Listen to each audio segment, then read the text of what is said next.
अस्सलाम वालेकुम। प्रिवेंशन जो ऑक्यूपेशनल डिजीज़ की है, 3 तरीके से इसे डिवाइड किया जाता है।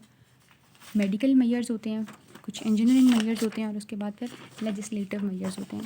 इसको अगर हम बहुत एक आसान तरीके से देखेंगे, इसे किस तरह से याद रखा जा सकता है, तो firstly we have medical measures, उसके बाद फिर इंजीनियरिंग मेजर्स हैं और उसके बाद फिर लेजिस्लेटिव मेजर्स हैं। ठीक है, मेडिकल मेजर्स में क्या है कि जब हमने किसी वर्कर को रखना है तो सबसे पहले रखने से पहले उसका एग्जामिनेशन करेंगे। ये है पूरी इंडस्ट्री, ठीक है, और यहाँ पर वो आया है, हम उसे रिक्रूट करने लगे थे, उसने अपनी CV दिया, तो यहाँ पर हमने उसका प्री प्लेसमेंट एग्जामिनेशन कर लिया। प्री प्लेसमेंट के बाद ठीक है, आपने उसे, तो ये पहला मेडिकल मेजर होगा, आपने उसे रख लिया है, तो उसके बाद फिर आपने वक्फे से उसे बता देना है कि कैलेंडर की इस डेट्स पर आपका एग्जामिनेशन होना है। ठीक है, तो पीरियोडिक एग्जामिनेशन करना है। ठीक हो गया। अब पीरियोडिक एग्जामिनेशन में अगर आपको महसूस हो रहा है कि उसको कोई हेल्थ केयर सर्विस की ज़रूरत है, तो हम उसे फिर मेडिकल और हेल्थ केयर सर्विस वो प्रोवाइड कर देंगे। ठीक है, साथ ही जब हेल्थ केयर सर्विस उसे प्रोवाइड हो रही है तो उसको हेल्थ एजुकेशन और साथ काउंसलिंग भी साथ साथ जारी रखेंगे। इसके अलावा फैक्ट्री पूरी में अगर कोई ऐसी बात है, कोई प्रोटेक्टिव नया रूल है या कोई इस तरह की आपने मैयर इंट्रोड्यूस कराना है, तो उसके लिए आप क्या करेंगे, नोटिफिकेशन जारी करेंगे। ठीक है, ये हमने बातें की उस स्पेसिफिक जिसको रिक्रूट किया उस पर्सोनल से रिलेटेड। ठीक है, 4 पॉइंट्स ये वाले थे। अब हम बात कर रहे हैं कि फैक्ट्री में आप क्या करेंगे, क्योंकि जनरली उसमें नोटिफिकेशन आप जारी करेंगे, जो सारी फैक्ट्री की वर्किंग होगी उसकी आप सुपरविजन कर रहे होंगे, उसके एनवायरनमेंट की, और साथ ही साथ जो सारा वहाँ पर काम हो रहा है, ये सारा जिस तरीके से फैक्ट्री रन कर रही है, आपकी इंडस्ट्री रन कर रही है, उसका एनालिसिस और रिकॉर्ड कायम करना होता है।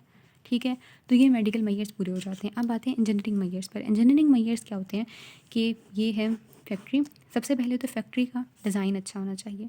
डिज़ाइन सही हो गया तो फिर आपने उसकी हाउस कीपिंग पर ध्यान देना है कि उसकी हाउस कीपिंग अच्छी होनी चाहिए, उसके अंदर वेंटिलेशन प्रॉपर होनी चाहिए। ठीक है, और इसी तरह से जो है ना एग्जॉस्ट, वहाँ पर अगर लोकल एग्जॉस्ट वेंटिलेशन अगर कर दी जाए तो क्या ही बात है।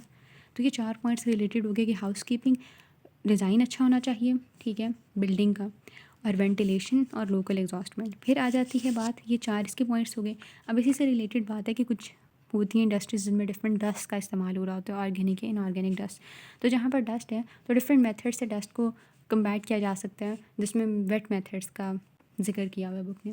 तो डस्ट को मैनेज करना होता है, एनक्लोजर कर देना होता है डस्ट का, आइसोलेशन कर देनी होती है, और ख़ुद हम क्या कर सकते हैं, प्रोटेक्टिव डिवाइसेस इस्तेमाल कर सकते हैं, जिसमें कि प्रोटेक्टिव डिवाइसेस अगर हम ऊपर से शुरू करें नीचे की तरफ आएँ तो यहाँ पर सबसे पहले आते हैं कान। ईयर्स में ईयर प्लग्स और ईयर मफ्स का इस्तेमाल किया जा सकता है। पूरे मुंह के लिए हेलमेट का इस्तेमाल किया जा सकता है। सामने स्क्रीन लगाई जा सकती है, फेस के आगे फेस शील्ड स्क्रीन। आँखों पे गॉगल्स का इस्तेमाल किया जा सकता है।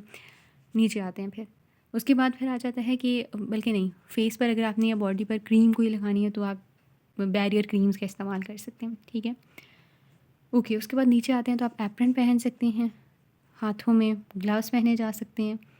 फिर हम फर्दर नीचे आ जाते हैं तो गम बूट्स या सेफ्टी शूज़ पहने जा सकते हैं। तो ये प्रोटेक्टिव डिवाइसेस हो गए।